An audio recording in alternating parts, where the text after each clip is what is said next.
বিএনপির ৪৭তম প্রতিষ্ঠা বার্ষিকী উপলক্ষে নারায়ণগঞ্জের ২৫০০ সংক্ষিপ্ত সমাবেশ ও আনন্দ শোভাযাত্রা অনুষ্ঠিত হয়েছে।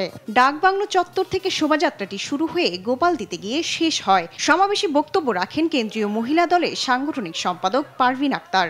দলের নাম ভাঙে যারা অপরাধ চালিয়ে যাচ্ছেন তাদের পরিণাম আরো ভয়াবহ হবে। চাঁপাইনবাবগঞ্জের শিবগঞ্জে বিএনপির বার্ষিক উপলক্ষে বৃক্ষরোপণ করা হয়। এ সময় আগামী দিনে শিবগঞ্জকে সবুজ উপজেলা হিসেবে গড়ে তোলার আহ্বান জানান বিএনপি চেয়ারপারসনের উপদেষ্টা শাহজাহান মিয়া। শুধু এবার নয়, প্রতিবারই আপনারা সবাই বৃক্ষরোপণ করবেন, যাতে করে আমাদের সাদের স্বপ্নের বাংলাদেশকে আমরা সবুজায়ন করতে পারি।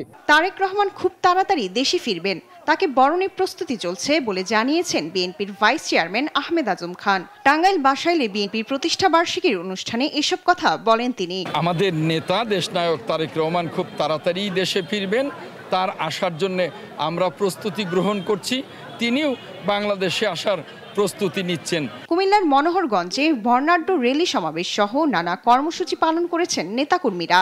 বিএনপির শিল্প বিষয়ক সম্পাদক আবুল কালাম জানান, ৮১ সালে শহীদ রাষ্ট্রপতি জিয়াউর রহমানের হত্যার মধ্য দিয়ে শুরু হওয়া ষড়যন্ত্র এখনো চলছে। ফেনীতে প্রতিষ্ঠা বার্ষিকী র্যালি ও আলোচনা সভা হয়েছে। এতে ঢাকা মহানগর দক্ষিণ বিএনপি সভাপতি রফিকুল আলম মজনু জানান, পিয়ার সহ নানা ইস্যুতে নির্বাচন বানচালের চেষ্টা চলছে। আমাদের এক থাকতে হবে, যদি মনে করে নির্বাচনে কেউ বানচাল করার চেষ্টা করে তাকে খালি মাঠে ছেড়ে দেওয়া হবে না। গাজীপুরে বর্ণিল আয়োজনে দলের প্রতিষ্ঠা বার্ষিকী উদযাপন করেছেন বিএনপি নেতাকর্মীরা। আর ঢাকা জেলা যুবদলের সাধারণ সম্পাদক আইয়ুব খানের নেতৃত্বে সাভারে বর্ণাঢ্য র্যালি ও সমাবেশ হয়েছে।